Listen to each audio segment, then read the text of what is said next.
que es bastante interesante y al mismo tiempo es corto para nosotros, ¿no? Como la anterior clase, es un temita que va a estar.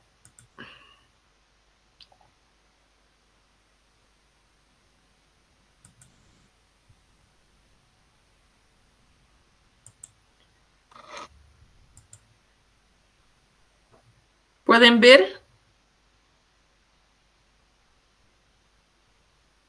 ¿Se puede ver la pantalla? ¿Sí? Sí, doctora.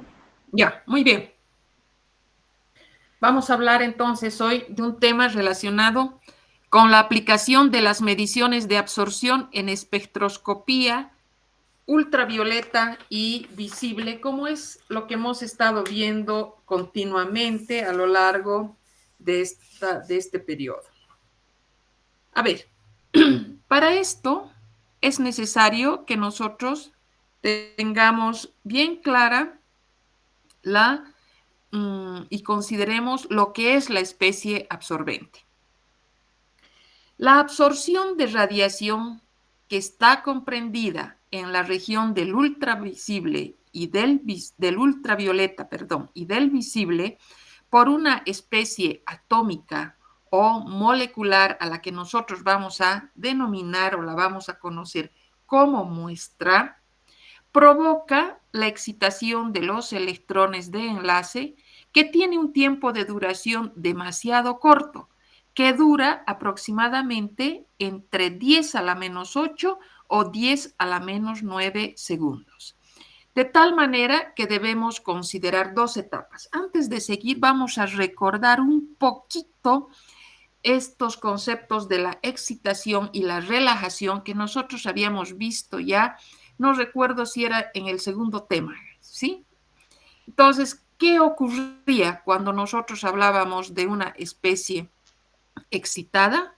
Cuando aquella especie era capaz, en el caso este de la absorción expresamente, cuando era capaz de absorber, de ganar una cantidad adicional de energía, ya que normalmente el analito se podía encontrar en su estado fundamental, ¿no es cierto?, en reposo, pero en presencia o en contacto con una cierta cantidad de radiación electromagnética, se llevaba a cabo una absorción. Entonces, como producto de esta absorción, ¿qué ocurría?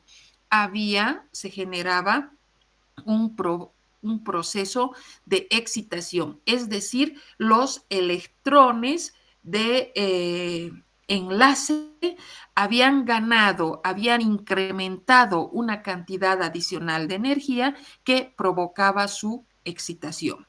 Pero estos estados excitados, estos estados tienen un tiempo de duración bastante corta. Es decir, la especie excitada va a tener un tiempo de duración tan corta que no va a pasar o que se va a encontrar entre los 10 a la menos 8 o 10 a la menos 9 segundos.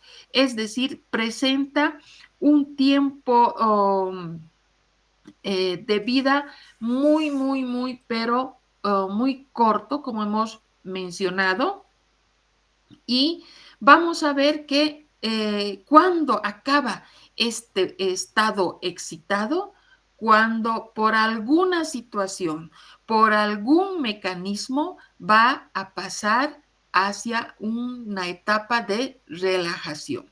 A ver, entonces, esta especie absorbente, nosotros, este proceso de la excitación y la relajación, vamos a entenderla, vamos a comprenderla en dos etapas. Esta primera etapa, cuando existe una ganancia de energía, que en este caso puede ser la absorción de la energía, ¿qué va a ocurrir? Va a hacer que se originen un estado de excitación por parte de los electrones de enlace. Pero este estado en el que existe una cantidad adicional de energía tiene un tiempo de duración muy corto, pero mientras se encuentre con esa cantidad adicional de energía, mientras haya absorbido una cantidad adicional, se va a conocer como muestra excitada, como pueden ver en la diapositiva. Tenemos al analito, que va a ser la sustancia química, va a interactuar con la radiación electromagnética, se va a producir un fenómeno de la absorción y como resultado el producto, diríamos, va a referirse a una muestra que se encuentra en estado excitado. Una muestra que es tan breve este estadio que no va a pasar de los 10 a la menos 9 segundos. Esa va a ser la primera etapa. Ahora pasamos a una segunda etapa. Esa segunda etapa la vamos a considerar como un proceso de relajación. ¿En qué consiste este proceso de relajación? En que de una u otra manera va a ser capaz de perder esa cantidad adicional que había ganado. Entonces, vamos a ver que es ese mecanismo por el que va a dejar de ser una muestra excitada y va a volver a su estado fundamental, puede realizarse de tres maneras, puede realizarse de tres formas. Entonces, vamos a ver, en primer lugar, vamos a considerar aquella etapa en que la muestra excitada va a poder perder su estado de excitación, es decir, va a perder la cantidad de energía adicional que había ganado y va a dar lugar a la formación, diríamos, de el elemento, como pueden ver aquí, normal, ya en su estado, o, diríamos, fundamental, más la presencia del calor. Vamos a ver que en este caso, entonces, ha vuelto a su estado fundamental porque ha perdido esa cantidad de energía bajo la forma de calor. Entonces tenemos la muestra totalmente ya en su estado inicial, pero ha existido la formación del desprendimiento de calor. Ahora, pasamos a un segundo tipo, o si no, podemos considerar como una segunda manera de perder la cantidad de energía que ha dado lugar a que contemos con una muestra excitada. Entonces, llevándose a cabo el proceso de relajación, ¿qué va a ocurrir? En este caso, vamos a ver que va a existir la formación de nuevos productos, es decir, serán productos mucho más sencillos y que van a originar una serie de reacciones fotoquímicas, por ejemplo, donde la radiación, donde la energía va a ser la luz y va a dar, o sea, se llevan a cabo esta formación de compuestos nuevos, de compuestos, diríamos, mucho más sencillos, porque se ha llevado a cabo una especie de descomposición. Y al descomponerse esta muestra excitada, nos ha dado lugar a la formación de nuevas especies, como vamos a ver aquí en la pantalla, compuestos más sencillos, pero que estos pueden ser, diríamos, de uno o dos elementos nuevos. Entonces, este proceso se denomina, se conoce como reacciones, como se dicen, fotoquímicas, como podemos ver. Un ejemplo podríamos mencionar, por ejemplo, a las sales de plata, donde la plata más 1 va a pasar a plata sub 0. Entonces, ¿qué ha ocurrido? Es a través de una serie de reacciones fotoquímicas, nosotros hemos conseguido que esa muestra que estaba excitada va a pasar a una etapa, va a perder esa cantidad de energía ganada a través de la formación de nuevos productos mucho más simples.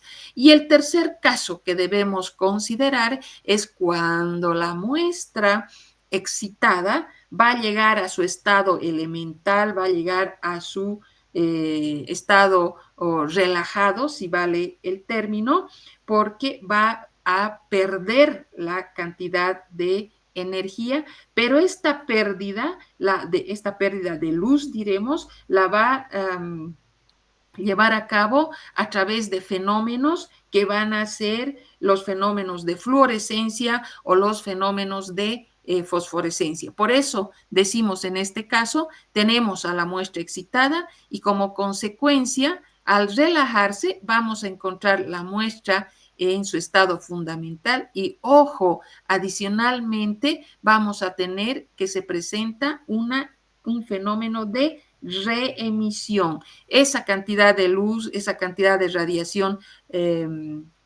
adicional se ha convertido en una reemisión a través de la fluorescencia o también a través de la fosforescencia. Entonces, resumiendo, si nosotros tomamos en cuenta estas dos etapas, la primera etapa donde nosotros consideramos a la especie absorbente, tenemos al analito que en contacto con la radiación, tenemos el ejemplo de la luz, al ponerse en contacto, ¿qué va a ocurrir? Este analito va a ser capaz de ganar, de absorber una cantidad adicional de energía, convirtiéndose en una muestra excitada. Es decir, sus electrones han sido objeto de aumentar, de incrementar la cantidad de energía que les ha permitido pasar a niveles energéticos superiores, pero al mismo tiempo tenemos que reconocer o tenemos que estar seguros de que tienen un tiempo de duración demasiado corto y por lo tanto tienen la necesidad de volver a su estado fundamental y van a volver a su estado fundamental a través de la relajación que pueden comprender, que pueden dar lugar a tres mecanismos, a tres mecanismos por los cuales se va a llevar a cabo el proceso de relajación. En el primero va a haber la formación o el desprendimiento de calor, aparte de contar con la muestra en su estado fundamental. Es decir, vamos a tener la muestra, vamos a tener el calor, ¿no es cierto? Un incremento de temperatura en el sistema. La segunda forma, la segunda opción o la otra alternativa es que esta muestra excitada dé lugar, origine productos mucho más sencillos que van a dar lugar a reacciones fotoquímicas de tal manera que de esa manera pierde la cantidad de radiación que tenía adicionalmente. Y en tercer lugar, tenemos que considerar fenómenos como la fluorescencia, como la fosforescencia, producto de la reemisión de esa cantidad de energía que ha podido ganar, que ha podido incrementarse en el analito. Y es más, sabemos, posteriormente vamos a ver que a partir de estas especies excitadas es que, y la emisión, la reemisión por parte de ellas de una señal, nosotros vamos a considerar nuevas técnicas instrumentales que nos van a permitir, obviamente, de hacer el desarrollo de técnicas de emisión, técnicas de fluorescencia, técnicas de fosforescencia, a través de las cuales vamos a poder aplicar dentro del análisis químico. ¿Sí? Bien. Pasamos ahora a lo que es la interacción de la radiación electromagnética con la materia. Y decimos, la espectroscopía de absorción molecular va a ser válida para poder identificar grupos funcionales presentes en una molécula, pero tendrán mayor importancia en la determinación cuantitativa de compuestos que contienen grupos absorbentes. Ahora, vamos a ver que hemos hablado de la excitación, hemos hablado de la relajación y ahora nos referimos exclusivamente a la parte en que interacciona el analito con la radiación. Entonces, a partir de este fenómeno de la espectroscopía, nosotros podemos aplicar métodos que nos permitan reconocer, identificar grupos funcionales presentes en una molécula. Pero, como ustedes saben, a estas alturas ya no es de fundamental importancia. Lo que va a ser, o en lo que radica la mayor importancia, va a ser en la determinación cuantitativa de compuestos que sí presenten grupos absorbentes. Y para eso nosotros debemos recordar que consideraremos tres tipos de transiciones electrónicas. Y para esto nosotros vamos a clasificar a las especies absorbentes en tres grupos. Aquellas que tienen los electrones pi, que tienen los electrones sigma, y también vamos a considerar aquellas no enlazantes. Por otra parte, vamos a tener el otro grupo que va a considerar a los electrones D y F, y finalmente el grupo que toma en cuenta a los electrones de transferencia de carga. Entonces, dentro o tomando en cuenta estos tres grupos, nosotros vamos a trabajar exclusivamente dentro de las características del análisis químico y dentro de lo que a nosotros nos interesa y hablamos de las especies absorbentes relacionadas con algunos aniones inorgánicos o a lo que más aplicamos o con lo que estamos más en contacto van a ser pues las moléculas y también los iones orgánicos. Entonces, desde ese punto de vista, a nosotros nos va a interesar lo referente al primer grupo cuando contamos con electrones que toman en cuenta a los orbitales pi, a los orbitales sigma y también a los que contienen los electrones no enlazantes que corresponden al grupo N. Entonces, las transiciones que se producen con mayor frecuencia van a ser transiciones que van a ir o que van a referirse a los electrones que van a ser aquellas que se encuentran en el primer grupo, que toman en cuenta al grupo sigma, que va a corresponder al sigma excitado, luego las transiciones correspondientes de N a sigma excitado también, luego las transiciones N a pi, y finalmente pi excitado, y finalmente las transiciones pi a pi excitadas.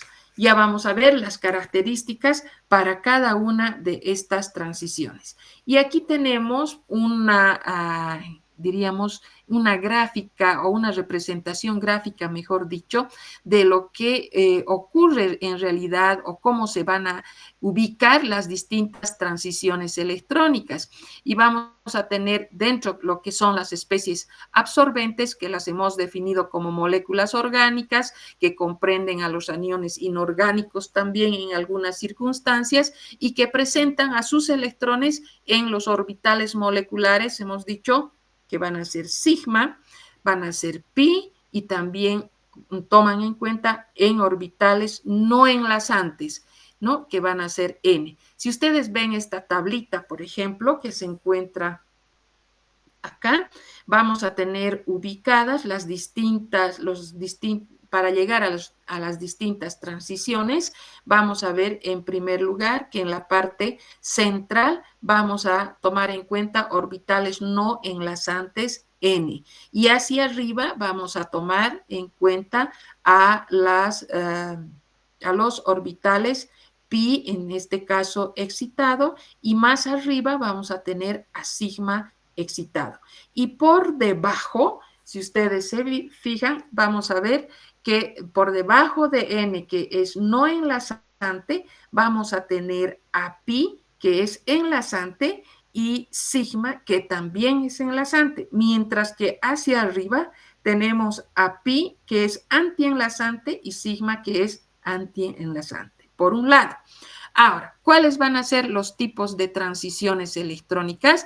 Cuando son capaces de absorber fotones de energía adecuada, se van a dar lugar o se van a presentar 4 tipos de transiciones electrónicas. La primera, como podemos ver, va a ser de pi a pi excitado. Es decir, desde este extremo que vamos a tener aquí a pi, a sigma, que es enlazante, hasta pasar al otro extremo y contar con sigma anti-enlazante. Inmediatamente vamos a tomar en cuenta el orbital no enlazante N, que va a ser capaz de referirse a la segunda o al segundo tipo de transición, que va a ser desde N hasta sigma excitado, que está en este extremo. Y tenemos luego otros 2 tipos de transiciones que van a ir, en este caso de la flecha roja, por ejemplo, que va a ir desde pi enlazante hasta pi, que va a ser anti-enlazante. Y finalmente vamos a considerar la última transición de n, es decir, no enlazante, que va a llegar hasta pi anti-enlazante. Esos son los 4 tipos de transiciones que se nos van a presentar cuando nosotros estamos aplicando y hablando de las especies absorbentes, y nos referimos de trabajar en la región del ultravioleta, en la región del visible, cuando nos referimos a la presencia de algunos muy escasos aniones inorgánicos, y también generalmente cuando hablamos de moléculas o hablamos de algunos iones de naturaleza orgánica. Entonces, para este tipo de compuestos, para este tipo de especies absorbentes, consideramos esos tipos de transiciones. Bien, vamos a describir cada una de las transiciones. La primera que nosotros nos habíamos referido era aquella que consideraba a los electrones desde pi enlazante, no es pi, pues, desde sigma enlazante hasta sigma antienlazante, como podemos ver en la diapositiva. ¿Qué características presentan este tipo de transiciones? Requieren de una gran cantidad de energía, y eso lo hemos visto anteriormente cuando nosotros nos referíamos a esta transición. Fíjense, va a recorrer todo el extremo, la flecha verde va a representar.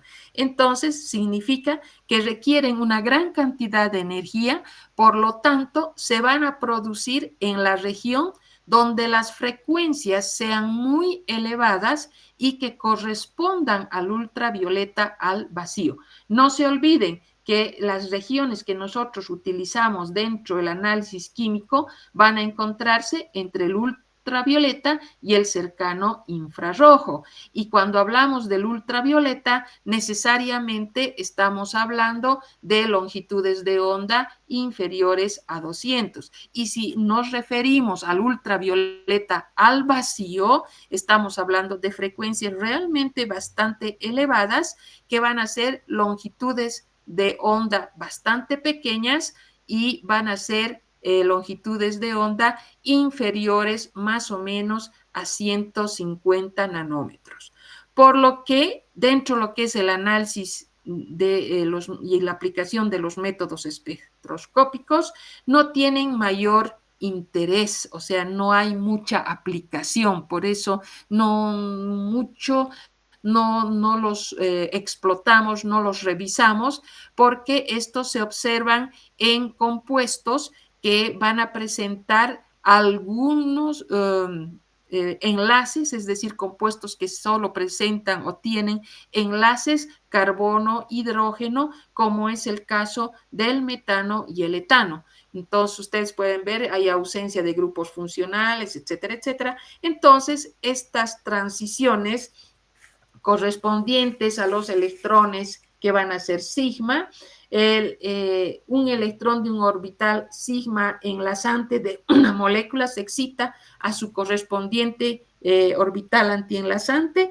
¿A través de qué? A través de la absorción de radiación. Entonces se dice que la molécula se va a encontrar en su estado excitado. Por eso decimos sigma excitado. Si comparamos con otras posibles transiciones, vamos a ver que la cantidad de energía, ya hemos confirmado, es demasiado elevada, corresponde a la región del ultravioleta al vacío y experimentalmente presentan demasiadas complicaciones, demasiadas excepciones y por lo tanto trabajar en el vacío es una situación bastante limitada, es una situación, diríamos, que conlleva una serie de complicaciones. Por lo tanto, casi nosotros no recurrimos a este tipo de transición. Pasamos al otro grupo, si ustedes recuerdan, vayámonos cuando tomamos en cuenta la posibilidad de tomar en cuenta desde no enlazante, N no enlazante, hasta llegar a sigma antienlazante. Entonces, ¿qué va a caracterizar a este tipo?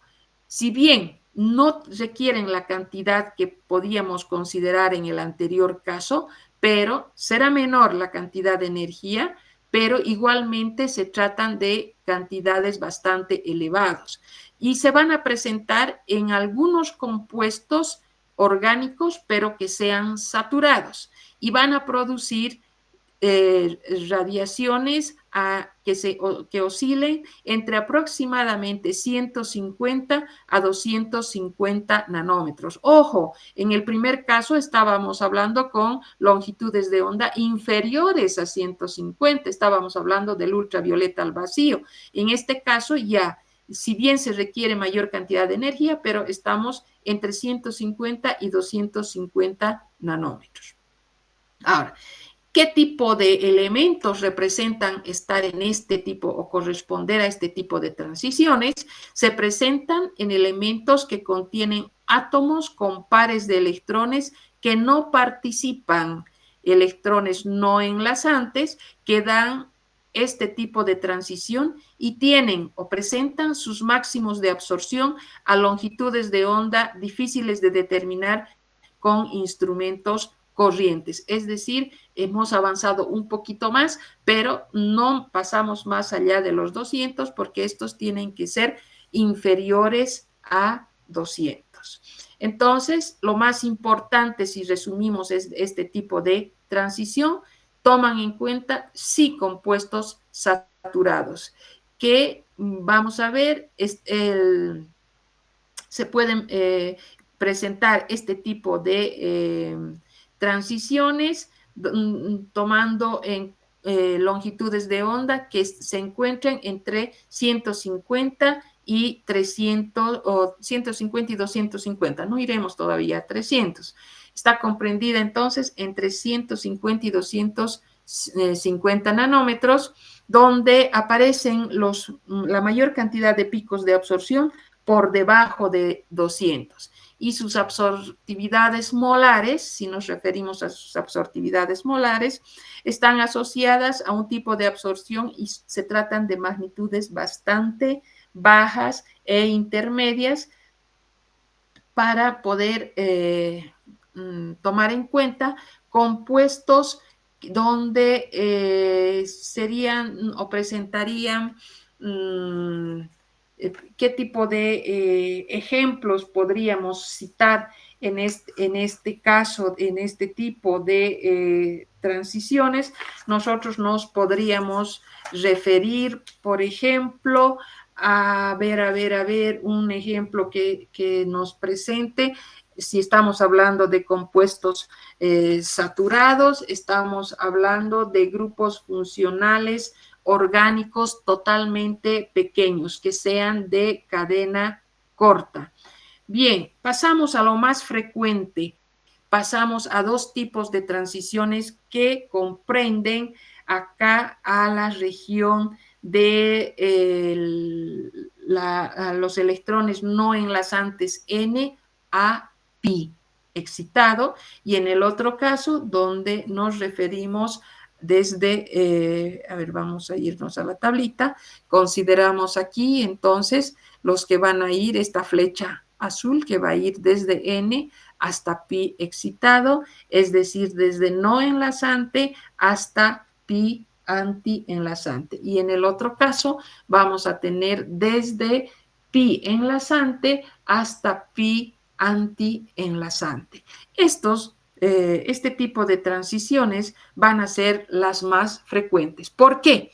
Porque requieren energías que se van a encontrar comprendidas entre la región del ultravioleta y el visible. Entonces, estamos hablando de longitudes de onda que oscilen entre los 200 y los 700 nanómetros. Son propias de los compuestos orgánicos. Ojo, que estos compuestos orgánicos presenten grupos funcionales que no sean saturados, y a este tipo de compuestos nosotros los vamos a conocer o los vamos a denominar como cromóforos, y resultan adecuados para condiciones experimentales, normales, habituales, diarias. Y consideramos entonces a los dos tipos de transiciones donde la característica fundamental va a ser la presencia de los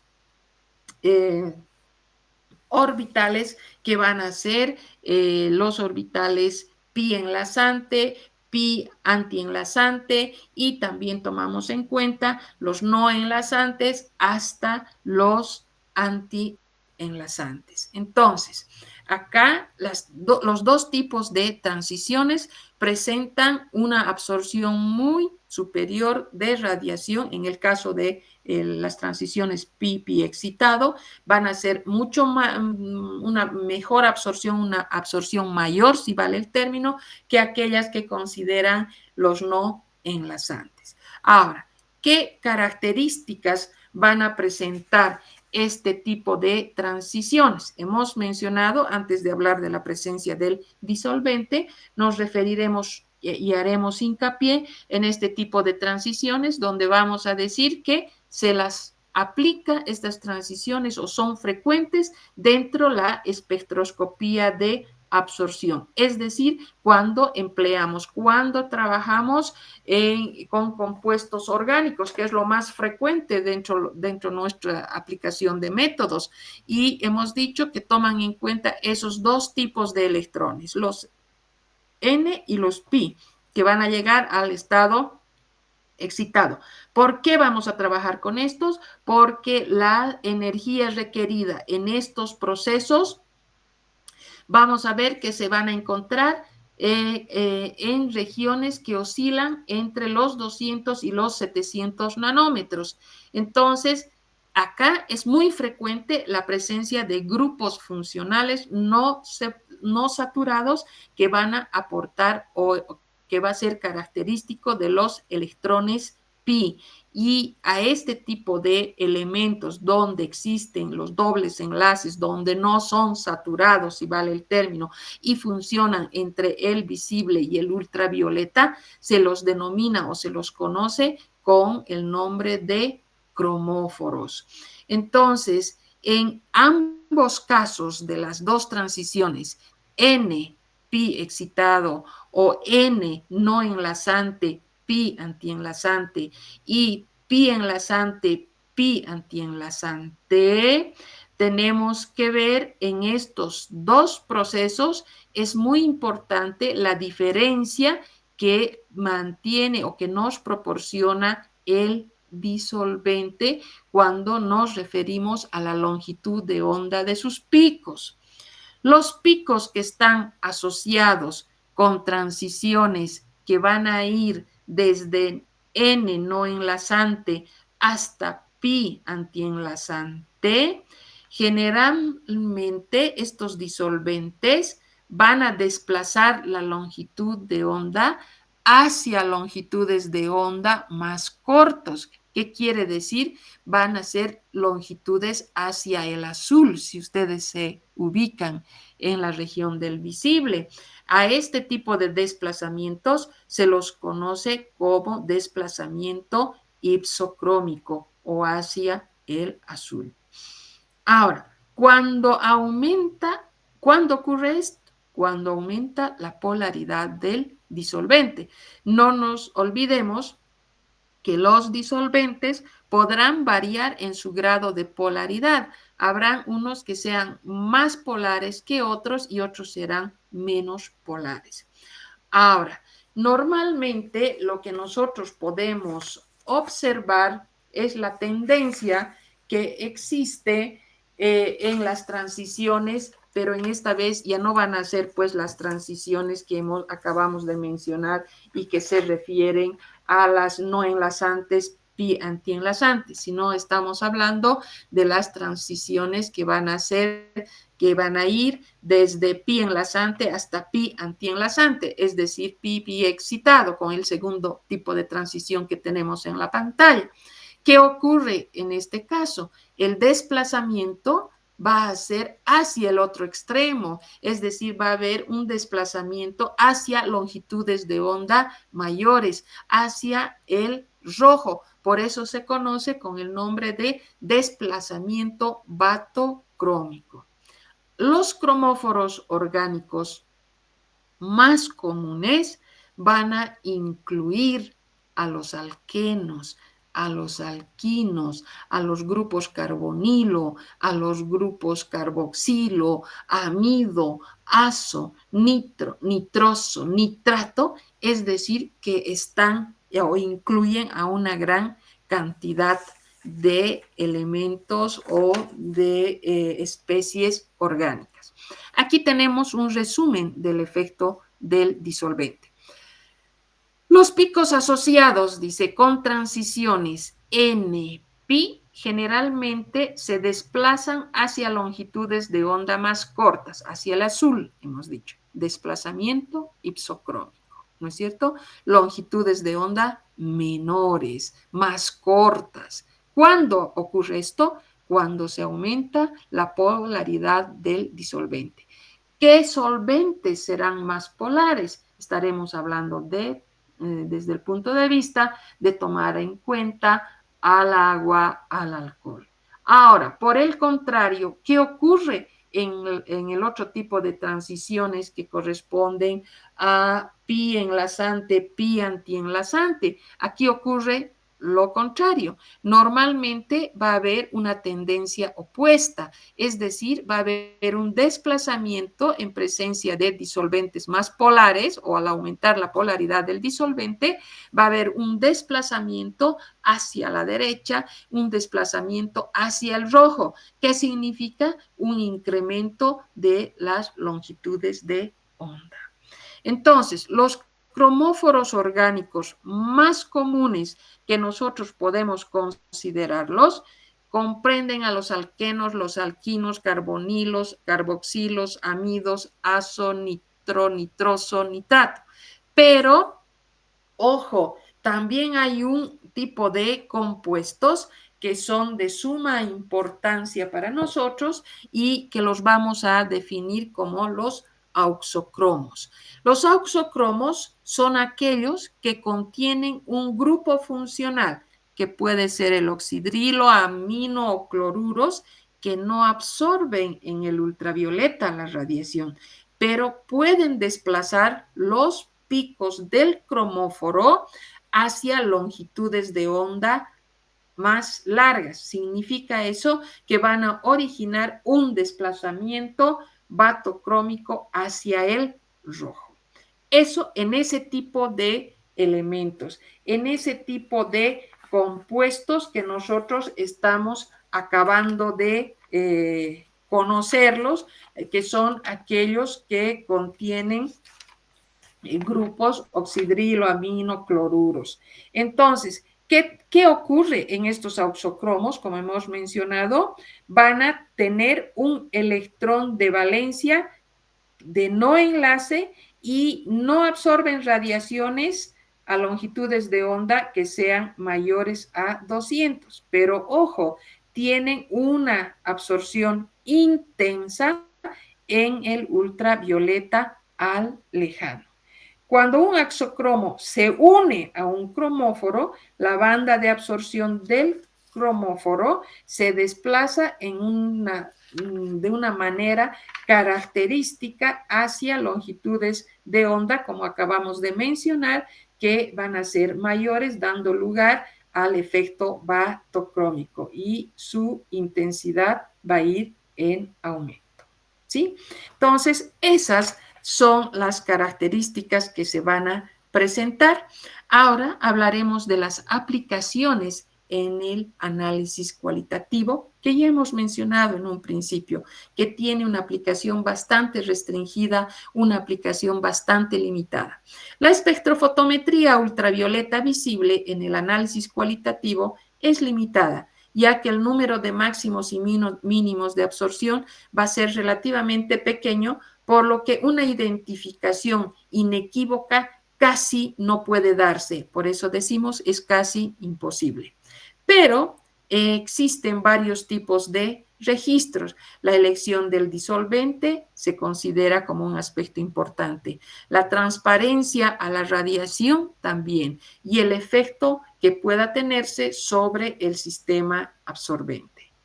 Ahora, las aplicaciones sí de importancia se encuentran en el análisis cuantitativo porque constituye una de las herramientas mucho más empleadas, mucho más aplicadas, mucho más útiles. ¿Por qué? Debido a la gran aplicación para sistemas orgánicos e inorgánicos, como hemos mencionado, por las sensibilidades que se encuentran entre 10 a la menos 4 a 10 a la menos 5 molar, por la selectividad que va a ir desde moderada hasta una selectividad bastante alta, porque existe una buena precisión, por la posibilidad de adquirir datos que sean fáciles y adecuados, y que las medidas de absorbancia espectrofotométrica se hacen a una longitud de onda correspondiente al pico de absorción. Las variables que influyen en el espectro de absorción incluyen la naturaleza del disolvente, el pH de la disolución, la temperatura, la concentración del electrolito y la presencia de algunas sustancias interferentes, como nosotros habíamos mencionado y nos habíamos referido cuando hablábamos de las condiciones de las soluciones dentro de lo que era la aplicación de la ley de Lambert y Beer. Entonces, de esta manera, hemos visto, nos hemos referido a lo que es o a la importancia de la aplicación de estas medidas de absorción dentro de la espectroscopía ultravioleta y visible.